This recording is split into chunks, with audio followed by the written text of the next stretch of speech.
So in order for us to hang the swings, at the very top we have our eye bolt, and the second one we have the rotational device attached to the eye bolt. Right here I have the carabiner, and we're going to attach it to that eye bolt. I am a little bit short, so I do have to have a little step stool, and we want to make sure of body mechanics. Carabiner is going to be open at the top, so we're going to hook it here. This is our height adjuster. We want to make sure that we lower it down to our eye level. We'll move this out of the way. We do have the mats down for safety as well. I'm going to go ahead and demonstrate our platform swing. You just want to make sure that all the ropes, they are not twisted together.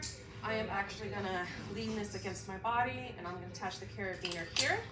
And in order to move it up, I'm going to use my foot and my hand to go ahead and raise it together. As far as safety, you just want to make sure that your swing is at the child's shin level and not any higher than that.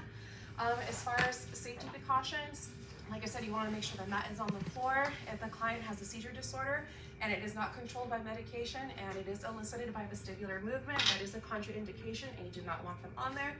If a client has a seizure disorder and it is controlled by medication and it is elicited by vestibular movement, you want to go ahead and have them go in a linear direction, front and back, side to side for a short amount of time. If they have a seizure disorder and it is controlled by medication and it is not elicited by vestibular movement, then they can go ahead, same thing, in a linear direction. In order to get on the platform swing, there's two different ways. They go on their knees, and you can just have them prone and be like this and on their stomachs. Another way they're able to get on the swing, you're gonna have them turn around, have the swing behind your calves. Both hands are gonna be on the rope, and then you're just gonna go ahead and have them sit like this.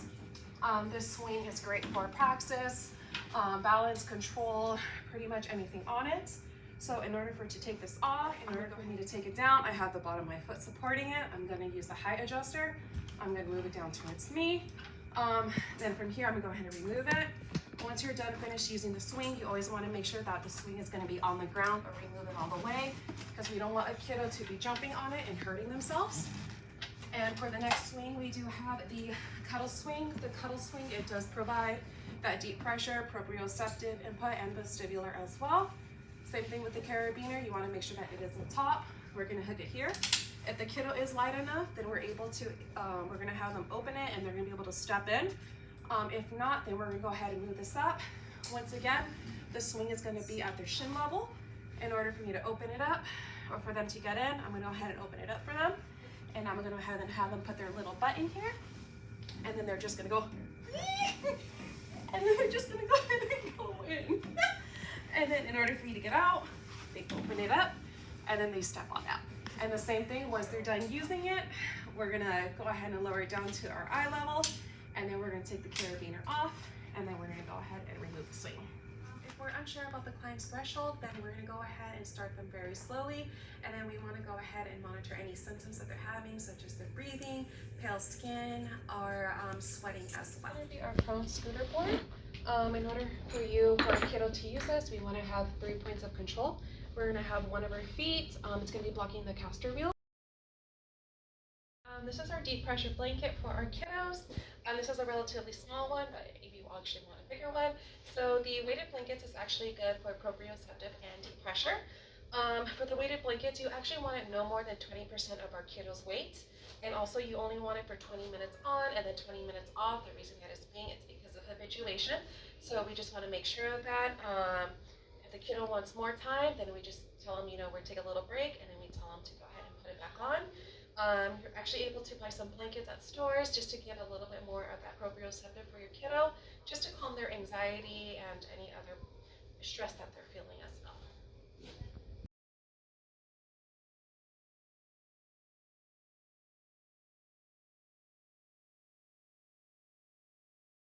Physioball is good for proprioception, vision and vestibular, and also for balance control. In order for us to use the Physioball, we always want to make sure that it is on the mat. So for our kiddos, if they're younger, you want to go ahead and have them go from the front. You want to stand behind them and make sure that ball doesn't roll anywhere. So your kiddo's going to just hop on the ball, and then for us, we're able to roll them back onto that ball. So from here, we're able to hold on to their hips, so that way they could gain a little bit more balance and practice their posture control. If you want to integrate vision, you can go ahead and have them search around the room, see if they could find something red or find something blue. And if also, you can also put your hands on their shoulders, and that way they could work out a little bit more because they're not going to have that stability that you're providing for them at the waist. And when they're getting off, you just kind of roll them up slowly, and then we're all finished with the physio ball.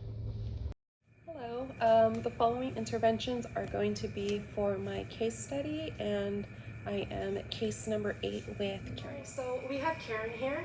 She is a little bit fussy and she gets irritable when she is on tummy time. However, she does like to be rocked and she does like to be swaddled. So we're going to be using the physio ball for her. The physio ball, it is going to provide her that proprioceptive input that she does need, that deep pressure. But we're also going to be using a blanket. This blanket, it is actually weighted, but due to the baby being 9 months, so she is 35 weeks, weighted blanket is just not right for a baby. So this is going to be just a regular blanket. We want to wrap her around and keep her arms free. We're also providing that proprioceptive input with the blanket. We could also use a swaddle blanket as well. So she's going to be receiving deep pressure from the physio ball and also from the blanket. So what we're going to do, we're going to place Karen on top of the ball, and then we're just going to have her roll. So this way she's receiving both input from the blanket or swaddle, and she's also going to be receiving that rocking that she likes so much. I am going to have the parent face towards Karen, so that way Karen sees a familiar face. I'm also going to have Karen's parents reach out to her with her favorite toy, or she could use a rattle, just to go ahead and try and get that attention, so that way Karen could go ahead and reach for those items while also being on her tummy. The parent, she could also, he or she, they could also sing songs, clap her hands, distract her. Even YouTube, Gracie's Corner, as well as Miss Rachel, if that's what she enjoys. But this is what we're going to be doing for Karen, so that way she's receiving proprioceptive input from both the blanket and the rocking from the ball, and also that deep pressure.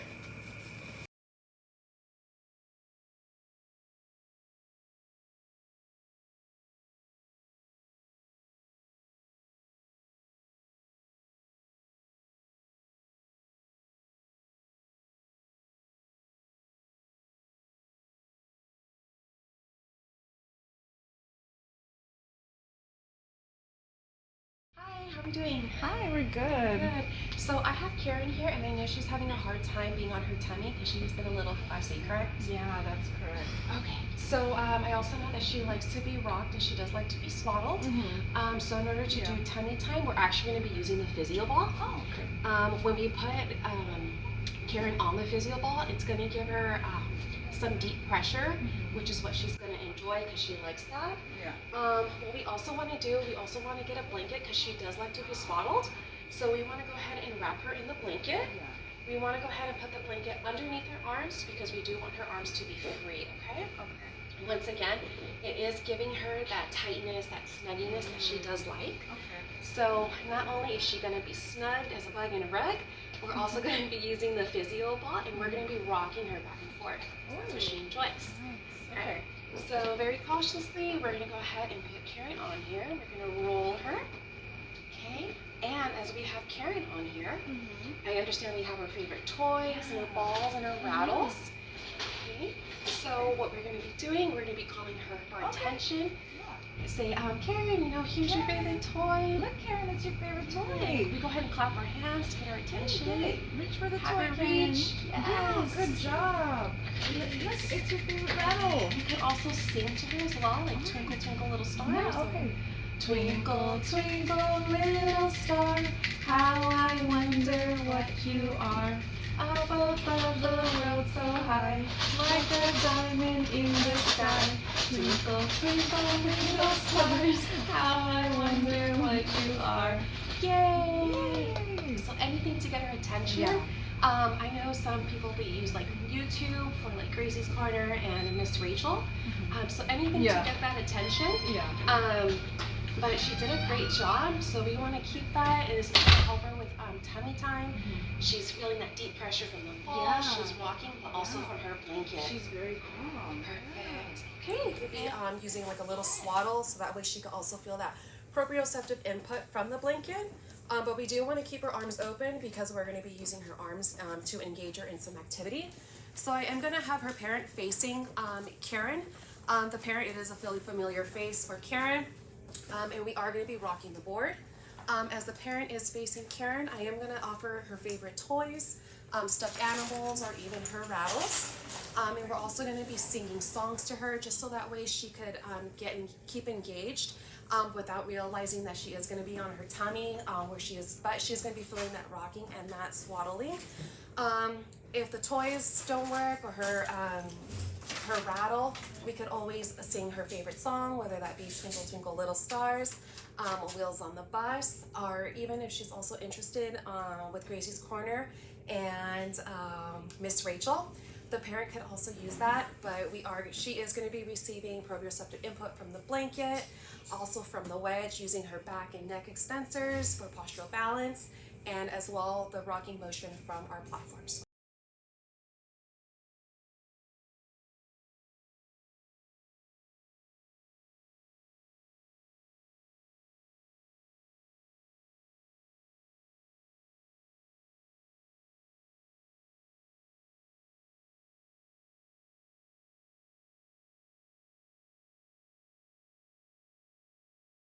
If that is too much for our Karen, what we could also have them do, we could go ahead and take off the wedge, and we're actually going to have the parent go into our platform, and we're going to be having tummy time between the parent and their child. So we want to go ahead and get on safely on the swing, and we want to make sure that everyone is safe with body mechanics, and then we're going to go ahead and have the parents get on the swing, and then we're going to go ahead and have Karen place Karen overhead on her tummy, so that way when we're rocking, she's going to be swaddled, put the blanket on her, and she's also going to be feeling the rocking from the swing, which is what she enjoys. Wow. So the wedge and the swing, it's going to provide kind of like that deep pressure that she really likes. Okay. So what we're going to do, we're going to place her gently on this wedge. And the wedge, it actually works out her back and her neck, and also her posture control. So what we're going to do, we're going to be swinging back and forth because she does like to be rocked and swaddled. So what you have in front of you, you do have her favorite toys. Yes. So I have her in front of you so that way she sees a familiar face. And you want to go ahead and try and have her reach for the toys. Yes, and then Can I do both at the same of time? course. Yeah, so we just want to make sure have her reach, be engaged, and have her realize that she is being on her tummy without actually realizing it. We can also sing her songs. We could do the Itsy Bitsy Spider. Yeah. Alright, we can sing that together. Itsy bitsy spider went up the water spout. Out came the rain and washed the spider up. Out came the sun and dried up all the rain. And the itsy bitsy spider went up the spout again. Yay! Perfect. So I'm gonna show you one more. So if the wedge is too much for her, we're gonna go ahead and take Karen off. I'm gonna hand Karen over to you. Perfect. Alright, so you wanna do everything to keep her attention. So what you're gonna be doing, Mom, we're gonna be getting you involved, okay? So you're gonna be actually going on the swing. So I will go ahead and help you out. You're gonna be laying down on your back. Okay, and I'm gonna hand Karen over to you. Okay. So perfect. So I'm gonna hold the swing for you. So you're going to back up into the swing carefully, both hands on the swing. Alright, there you go. And you're going to go ahead and lie back once you're comfortable. How are we feeling? Comfortable. Perfect. So I'm going to hand Karen over to you. She's still swaddled in her blanket, but we are going to be giving her that tummy time that she likes. Okay. Alright, and then we're just going to be rocking back and forth. Okay? So as she sees you, you can talk to her. I can be behind her with her favorite toys. Is this for me or for her? It's for both. Alright, and then like I said, if she's still a little fussy, we can sing songs, YouTube, Gracie's Corner, all that good stuff.